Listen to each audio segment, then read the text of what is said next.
This is not a drill. It's not a rumor. It's a hard, portfolio-changing deadline. May 1st, 2026. This date is the moment you lose the single most important power you hold as a property investor in the UK, the power of ultimate control over your own asset. For 2 years, we've been hearing about the Renters Reform Bill. But the vast majority of landlords have missed the one detail that will leave them financially exposed and utterly powerless against a rogue tenant. They think it only applies to new tenancies. They are catastrophically wrong. On that date, every single existing contract, every lease you've ever signed, will automatically convert to the new system. Your current agreement, the one you feel safe with, will become nothing more than a ghost. This change isn't just adding a layer of bureaucracy, it's an emotional and financial bomb that could cost you thousands and leave you facing the very real nightmare of a permanent, problematic tenant. This is the raw truth about the renters reform, the risks, the simple escape plans, and the strategic moves you need to make in this shrinking window of time so you don't end up paying the price. Before we dive into the chilling reality of losing your safety net, you need to be honest with yourself. If you want the real, uncensored, unvarnished truth about property, the things the letting agents won't tell you because they just want their fees, then you need to hit that subscribe button right now. Don't risk being the last to know when the law changes and your money is on the line. Your fixed-term lease is about to expire, but not how you think. We need to understand the new bedrock of the market, the indefinite tenancy. You are used to that moment, the 6-month trigger, the 12-month renewal, where you and your tenant pause, re-evaluate, and sign a new deal. That is the moment you have always retained leverage. As of May 1st, that moment disappears forever. The new contract doesn't end, it rolls on, indefinitely. Think about the psychological shift here. A tenant only needs to give you 2 months' notice, and they are free to leave. But you, the owner who bought the asset, paid the stamp duty, and manages the debt, need a valid reason to reclaim your own property. It completely unbalances the power dynamic.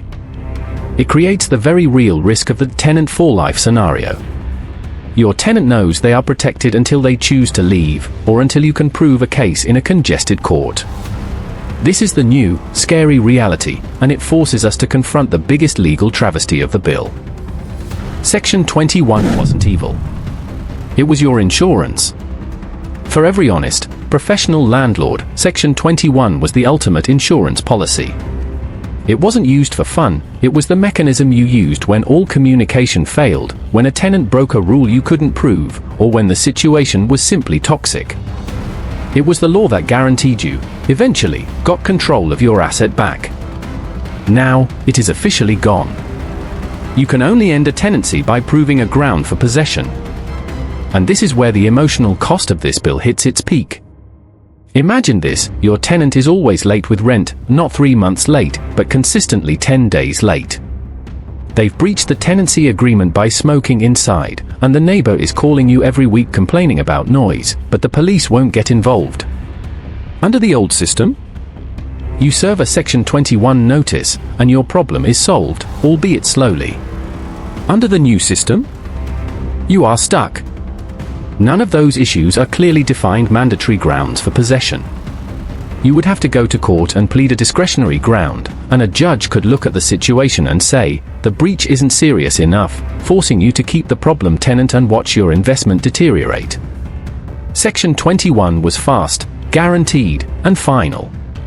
Now, everything is slow, expensive, and uncertain. And this shift, this loss of the ultimate failsafe, is why you need to know your remaining options. Don't panic, there are still doors open. But they are narrow and slow. With the safety net gone, you must become an expert in the remaining grounds for possession. This is where the strategy happens. The law differentiates between mandatory and discretionary grounds. 1. Mandatory grounds, your best bet: the court must grant possession. These include selling the property, the new owner must not use it as a rental, or moving yourself or a close family member into the property. But even these are restricted. You need to wait a full year before you can serve notice, and you must give the tenant 4 months' notice. If you are thinking of selling soon, the time to start the process is now. 2. Discretionary grounds. The court gamble. These are for things like minor breaches, persistent but non-severe rent arrears, or general nuisance. Here, you put your case to the judge, and it is up to their discretion. The judge weighs your side against the tenant's side. The burden of proof is high, and the emotional toll of the court process can be devastating.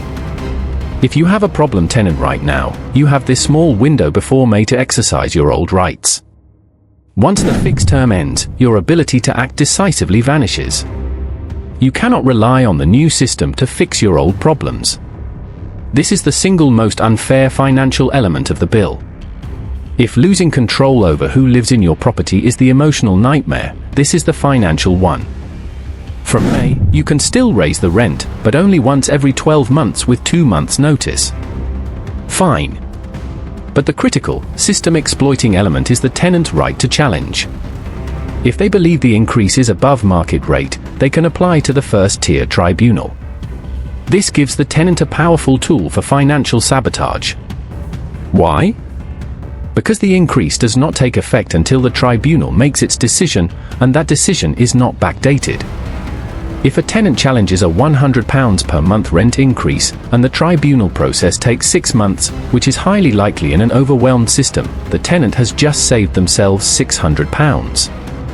Even if the tribunal rules completely in your favour, that money is gone forever. The tenant has every incentive to challenge, even if the increase is clearly fair, because it guarantees them months of cheaper rent. The tribunal effectively becomes a free-to-play lottery for the tenant, funded by the landlord. Strategic mitigation. You have to look at your rents now. If your rent is significantly below market, you need to start bringing it up before May 2026. Bringing the rent closer to the market rate now, using the old rules, will make future increases less dramatic and less likely to be successfully challenged later, protecting your future income. May 2026 is just the starter pistol. The real costs are coming later. We've talked about the big issues, but the true burden of this legislation is the slow, steady, and unavoidable addition of cost and admin designed to punish the professional landlord. This is the silent killer of your yields. 1. The National Landlord Register, end of 2026. By the end of 2026, you will have to register every property on a new national database. This means more paperwork, more safety certificate uploads, and more fees, a layer of cost in addition to any existing local licensing schemes. It's designed to make tracking and penalizing mistakes easier. 2. The Landlord Ombudsman Scheme, 2028. Then, around 2028, you must join the Ombudsman. This is essentially a new, free-to-use avenue for your tenant to complain about you, and you, the landlord, have to pay the subscription fee for the privilege of being complained about. It formalizes and weaponizes minor grievances.